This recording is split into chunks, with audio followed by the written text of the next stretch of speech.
প্রতিদিন তো একটা সুন্দর সাজানো গোছানো পরিপাটি জায়গায় আমি আমার মিনি কিচেনের রান্নাবান্নাগুলো করি আর সেগুলো আপনাদের সঙ্গে শেয়ারও করে থাকি। আমার এই মিনি কিচেনের সুন্দর সাজানো গোছানো সেটআপটা আমি কিভাবে মেনটেন করে থাকি চলেন সেটাই আজকে আপনাদের সঙ্গে শেয়ার করব। So hello everyone, this is me Taspia from my page Taspia's daily diary. সেদিন তো আপনাদেরকে দেখিয়েছিলাম পিঠা বানানোর সময় তেল সহ কড়াই পড়ে গিয়ে আমার সেটআপটা একদম বাজে অবস্থা হয়ে গিয়েছিল। তেল পড়ার পরেও একদিন আমি লেপে মুছে নিয়েছিলাম, তাও দেখেন তেলের দাগটা একদম স্পষ্ট বোঝা যাচ্ছে।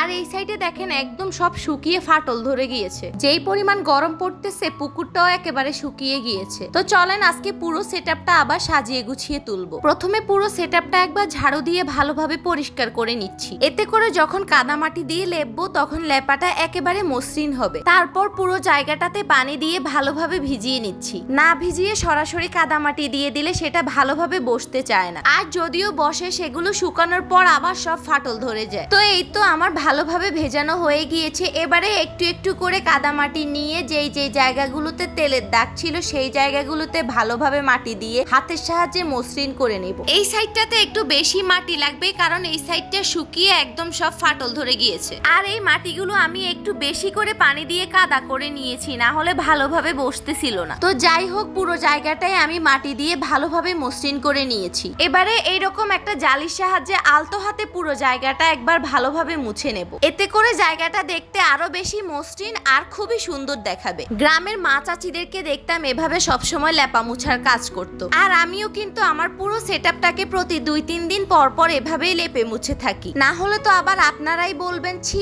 কি বাজে জায়গায় কি বিশ্রী পরিবেশে রান্না বান্না করে, আবার সেগুলো খায়ও। আপনাদের এই ধরনের কটু কথা যাতে আমাকে শুনতে না হয় সেজন্যই কিছুদিন পর পর আমার পুরো সেটআপটাকে আমি পরিষ্কার পরিচ্ছন্ন করে নেই। এই যে দেখেন লেপার সময় ঘরের সামনে রাস্তাটাতে কাদামাটি লেগে রংগুলো একদম নষ্ট হয়ে গিয়েছে। যেই দিনই লেপা মোছা করি সেই দিনই রাস্তাটাতে কাদামাটি লেগে নষ্ট হয়ে যায়, আর তাই সাথে সাথে আবার রং করে নিতে হয়। কষ্ট আছে বুঝছেন, এমনি এমনি কোনো কাজ হয়ে যায় না। তো যাই হোক, লেপে মুছে রং করার পর এখন আমার পুরো সেটআপটা দেখতে কেমন লাগছে অবশ্যই আমাকে জানাবেন। আজকের জন্য এতটুকুই। আল্লাহ হাফেজ।